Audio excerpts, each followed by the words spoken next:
नमस्कार बंधुओं। पिछले एपिसोड में मैंने बाबूलाल जस राय जी के बारे में आपको बताया। उम्मीद है आपको पसंद आया होगा और कुछ ज्ञान भी मिला होगा कि हमारे जो पुरखे हैं काम तो कर गए, बता तो गए ऐसे होता है, और लेकिन क्यों होता है ये नहीं पता। इसलिए मैं ये चाहता हूँ कि जिस तरीके से मैं आपके सामने आ रहा हूँ उस तरीके से आपको भी कुछ चीज़ पता लगे, तो आप भी वीडियो में शेयर करें, लोगों को अपनी नॉलेज दें, ताकि एक दूसरे का नॉलेज हम मिले, हम उसके हिसाब से आने वाली जनरेशन को हम कुछ दे के जाएँ। तो धीरे धीरे धीरे धीरे धीरे तो ख़त्म हो जाएगा। लोग मजाक उड़ाएंगे, ऐसा कैसे हो सकता है, ऐसे क्यों हुआ। तो आज मैं आपको उसी संदर्भ में मैं ये बताने जा रहा हूँ कि हमारे जो कटरनील के अंदर घंटेश्वर महादेव का मंदिर है उसके बारे में,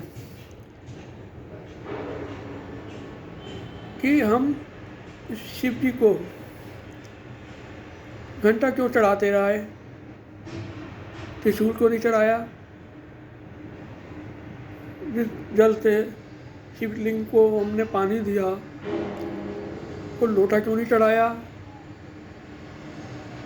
या कई बातें आती हैं दिमाग में, आखिर घंटा ही क्यों। अब पिछली दफ़ा मैं एक किताब लगी थी घंटेश्वर महादेव का, ये वाली किताब, इसमें व्रत तिथियों के बारे में और नाम उन्होंने स्मारिका दिया हुआ है। अच्छी बात है, मैं तो कहता हूँ। इसमें घंटेश्वर महादेव का जो मंदिर है और कटरनील के बारे में बताया है। इसको विद्यापुरी कहा जाता था राजा के टाइम में, विद्यापुरा, हाँ। लेकिन अब ये सवाल ये उठता है कि मंदिर जो था उसका विश्वेश्वरनाथ मंदिर कहलाया जाता था। सारी बात ठीक है, इसमें कोई दो राय नहीं है। मैं आज आपको, लेकिन इसमें इन्होंने ये नहीं बताया कि आखिर घंटा क्यों चढ़ाते थे। आपकी बात सिद्ध हो गई, आपने जो कुछ मांगा प्रभु से, महादेव से, महादेव ने आपकी इच्छा पूरी करी, आपने घंटा चढ़ा दिया। आखिर घंटा ही क्यों। मैं आपको ये बात खुला के रखना चाहता हूँ कि आखिर इसको विद्यापुरा क्यों कहलाया गया, कटरनील का नाम, और इसका विश्वेश्वरनाथ मंदिर क्यों कहा जा गया। आप काशी विश्वनाथ मंदिर से आप इसका कंपेयर करते हैं, मैं कहता हूँ सारे मंदिर ही काशी विश्वनाथ के मंदिर हैं, यही क्यों। लेकिन आप कहते हैं कि इसको काशी विश्वनाथ मंदिर बनारस के बराबर ही माना गया। अच्छी बात है, क्योंकि इसमें ईश्वर की मामले में कोई कैटेगरी मायने नहीं रखती, हर चीज़ वही बराबर होती है। मैं इस बात को अच्छी तरीके से समझता हूँ। तो मैं आज आपको ये बताना चाह रहा हूँ कि आखिर घंटेश्वर महादेव मंदिर क्यों पड़ा। बात पौराणिक चीज़ है और ऐतिहासिक चीज़ है। हमारे राजस्थान के अंदर तमाम हिंदू राज्य होते थे, राजे होते थे, राज करते थे, लेकिन उनमें एक कमी ये थी कि एक दूसरे से लड़ते रहते थे, जड़ जोरू ज़मीन के चक्कर में। उनमें एक दूसरे के अंदर दुश्मनाई थी, वहाँ ऐसा है, उसके पास ऐसा पैसा है, उसके पास ये पैसा है। तो उस राजस्थान के अंदर जोधपुर एक जगह स्टेट नगर है, उसका जो राजा था वो 3 चीज़ों में ही माहिर था।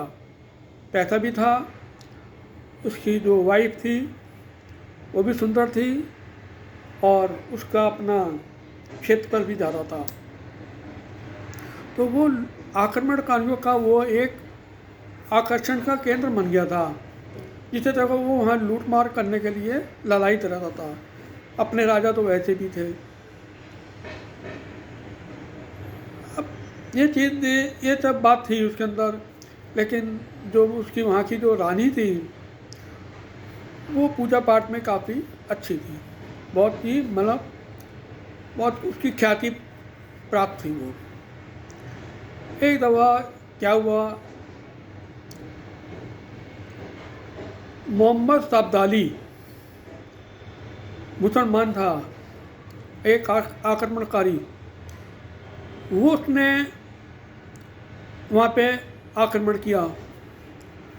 मोहम्मद सब्दाली कोई राजा नहीं था अकबर की तरह, औरंगजेब की तरह, हुमायूं की तरह, लेकिन वो आक्रमणकारी था और वो लोगों को लूट मार मचाता था। लूट मार करके पैसा ले गया, उनकी जो औरतें थी उनको उठा के ले गया, और वो आगे ले जाके उनको बेच देता था। ये उसका काम था। हिंदू क्या मुसलमान भी इसे घबराते थे। तो मोहम्मद सब्दाली ने जब जोधपुर पे अटैक किया, तो जोधपुर का जो महाराजा था उसके पास फौज कम थी, मैन पावर बहुत कम थी फौज की। पैसा था लेकिन पावर नहीं थी, मैन पावर नहीं थी, फौज बहुत कम थी सब्दाली के मुकाबले। अब वो सारे के सारे घबरा गए कि सब्दाली आ गया, सब्दाली आ गया। सारे दरवाजे बंद हो गए किलों के, अंदर लोग कैद हो गए, खाने पीने की कमी हो गई। अब क्या करें? अब सब्दाली तो जंगलों में महल के घेर के बैठ गया। इस बात को लेकर के बहुत राजा लोग बहुत चिंतित हुए, बोले अंदर कब तक कैद करेंगे, होंगे, लोग परेशान हैं, सब्दाली से मुकाबला तो करना ही है। लेकिन वहाँ की जो महारानी थी उसने तमाम पंडितों को बुलाया, वहाँ जितने ही मंदिर थे, उनसे कहा देखो जी हमारे पास फौज कम है, हम निश्चित तौर से सब्दाली से हार जाएंगे, लेकिन आप कुछ ऐसा उपाय करो जिससे कि हम बच जाएं, हमारा बचाव हो। तो पंडितों ने कहा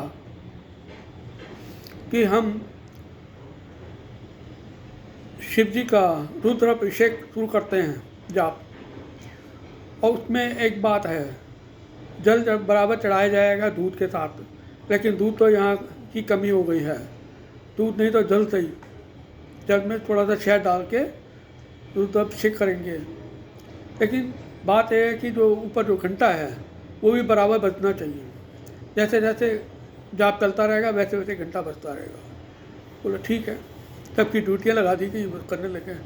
अब क्या हुआ कि राजा अपनी फौज को लेकर के सब्दाली से भिड़ गया। हुआ क्या, सवेरे का टाइम था, शाम तक होते होते पता लगा कि फौज तो आधी से ज़्यादा जो फौजी थे, सैनिक थे, वीर गति को प्राप्त हो गए। अब क्या करें? जो वहाँ की जो उनकी जो वाइफ थी वो वीरांगना होने के लिए तैयार हो गई, वो चिता जलाने के लिए चिता तैयार कर ली कि जैसे तैसे होगा हम चिता में भस्म हो जाएंगे, लेकिन सब्दाली को हाथ नहीं आने देंगे। अब कितना विकट समस्या हो गई। ब्राह्मणों का जाप चलता रहा नेम से, छोड़ा नहीं, दिन रात मेहनत करते रहे वो जाप में। बोले हमें भगवान पे पूरी आस्था है, हमारा भगवान शिव महाराज पूरा करेंगे। महारानी बोले हम भी कुछ कर नहीं कर सकते, सिर्फ जो ही है वो भगवान ही कर सकेगा हमारा। अब उसके बाद लड़ाई हुई, बहुत बुरा हाल हुआ। शाम होते होते राजा घायल अवस्था में घोड़े पर लेटा हुआ महल की तरफ भागा आ रहा है। घोड़ा उसका लेके आया, बेहोश हो गया था राजा। अब वो बोले कि ये राजा भी आ गए बेहोश होके, फौज भी का भी पता नहीं, तो फौज भी मर गई, क्या हुआ। अब उनके दिमाग में बात आई कि सेनापति कहाँ गया, सेनापति का कुछ पता ही नहीं। एक दिन बीता, 2 दिन बीते, 3 दिन बीते, परेशान हो गए सारे कि सेनापति कहाँ है, सेनापति कहाँ है। चौथे दिन सेनापति अपने घोड़े में सवार होकर टक टक टक टक टक टक जोधपुर महाराज की जय, जोधपुर महाराज की जय करता हुआ किले के अंदर बढ़ गया, किले के अंदर घुस गया। लोग हैरान हो गए कि आप कैसे बच गए, इतना तो बुरा हाल हो गया। तो उसने सारी बात बताई कि मैंने तो महाराजा को अपनी चालाकी से भेज दिया, शब्दाली की फौज को मैंने अपने पीछे लगा लिया। अब फौज से बचने के लिए मैं इधर उधर जगह भागदौड़ी करने लगा, घोड़ा मेरा मर गया। मैंने देखा एक गड्ढा था, मैं गड्ढे में कूद गया। गड्ढा भी जो था सूखा था, पानी नहीं था उसमें, चारों तरफ उसके झाड़ जंगाल थे पेड़ पे। और मैं उस गड्ढे के अंदर घुस के एक कोने से देखता रहा शब्दाली की फौज। शब्दाली की फौज ने मेरे को चारों तरफ घेर लिया और मैं भगवान शिव पर जाप करता रहा, क्या होगा, जो होगा देखी जाएगी। फौज तो ख़त्म हो गई, मैं बचाऊँ, महाराज को मैंने भेज दिया। अब क्या हुआ कि जब मैं वहाँ पे बैठा था तो शाम हो गई। शाम होते होते सवेरे मैंने देखा, 5वें दिन मैंने देखा कि एक घोड़े पे साधु बाबा, दाढ़ी जिसने रखी हुई और लंगोट पहना हुआ, हाथ में त्रिशूल लेके चला आ रहा है दौड़ता हुआ। और उसने घोड़े से नीचे कूदा, कूद करके जो त्रिशूल था वो त्रिशूल ऐसे घुमाया जैसे विष्णु भगवान का सुदर्शन चक्र घूमता है। वो त्रिशूल के चपेट में आके शब्दाली की सारी फौज मारी गई, शब्दाली मारा गया। जब मैंने उनको देखा कि ये क्या, ये कैसे, ये कौन आया हमारे को बचाने के लिए, तो जब देखा तब कुछ शांत हो गया। डरते डरते मैं बाहर निकला, बाहर आके उस साधु बाबा के चरणों में झुक के नमस्कार करता, इससे पहले पूछता कि आप कौन हैं, कहाँ से आए हैं। वो साधु बाबा अंतर ध्यान हो गए, ऊपर देखा तो वो अंतर ध्यान हो गए, चले गए। इस तरीके से मैं भागा। फिर एक कोई घोड़ा मिल गया वहाँ पर, किसी सेना का फौजी का। मैं घोड़े पे बैठ के सीधा यहाँ पे रास्ता कवर करके यहाँ आया हूँ, रास्ता पूरा करके यहाँ आया हूँ। और मैं आने आपको बता दूँ महाराजा का क्या हाल है। बोले कि महाराजा का हाल भी ठीक होता जा रहा है। तो आप ये देखिए कि उस राजा की जान बचाई शिव भगवान ने, रुद्राभिषेक। अब वो सारे खुशी की लहर दौड़ी, लेकिन दुख भी था, किसी न काफ़ी मर गई, शहीद हो गई। अब क्या करें। उन्होंने, राजा ने कहा कि सारा इन सब का खर्चा, परिवार का खर्चा मैं उठाऊंगा, कोई वीरांगना नहीं होगी।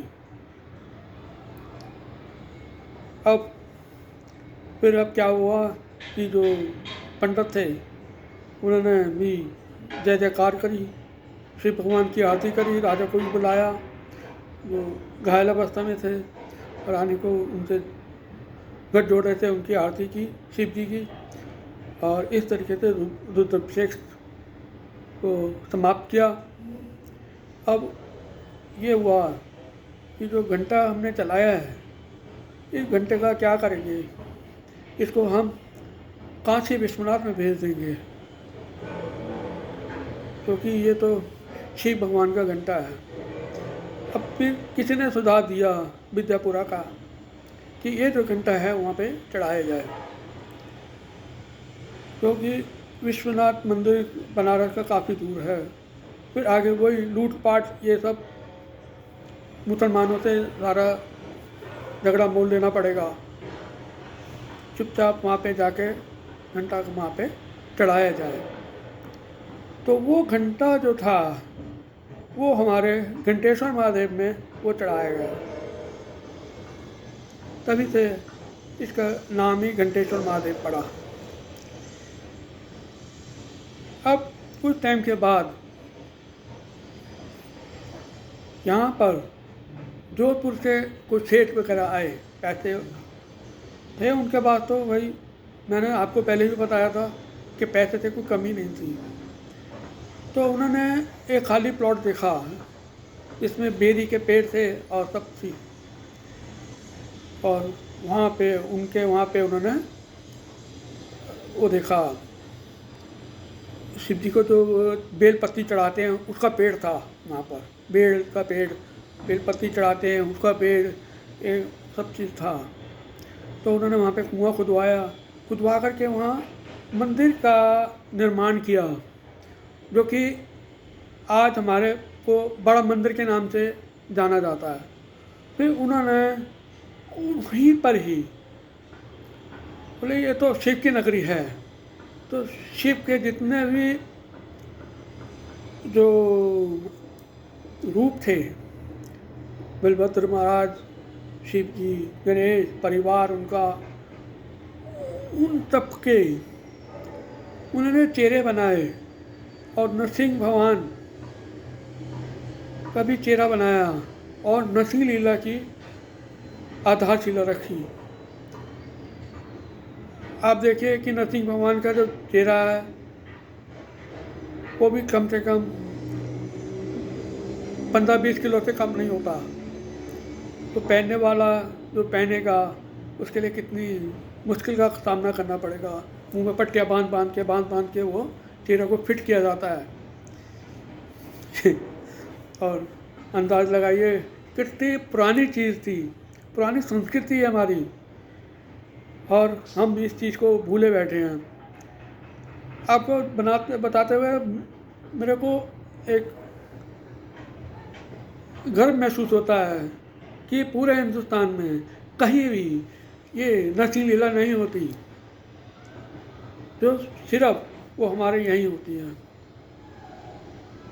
हिंदुस्तान में कहीं भी बता दो मिलती हो तो यहीं होती है। वो मंदिर बना के गए। अब वो उसके बाद वहाँ पे एक राधा जी का मंदिर भी बना, और पर्दा वगैरह डरा हुआ, तो वहाँ पे राधा जी की पूजा होती है। और दूर से अलग अलग नाम से पुकारा जाता है। ठीक है, अच्छी बात है। वहाँ पे एक कुआं भी है, कुएं के बाद बड़ का पेड़ है। वहाँ पे बड़ मावस वाले दिन जितने भी हमारे जो कठनीर की लेडीज़ थी वहाँ पे पूजा करने जाती थी। तो एक तरीके से हमें जो कठनीर मिला था ये हिंदू सांस्कृतिक की धरोहर थी। हर जगह, जैसे बनारस में हर घर के अंदर मंदिर, वैसे भी वहाँ पे हर घर तो नहीं थे, लेकिन हर गली के अंदर 1-2 मंदिर जरूर होते थे शिव जी के, क्योंकि ये परिपाटी चली पड़ी थी। क्योंकि वो जो कठनीर जो है अपने आप में शिव की नगरी है। इतना सब कुछ होने के बाद इसका पूरी तरीके से प्रचार नहीं हो पाया। अब ये किताब है,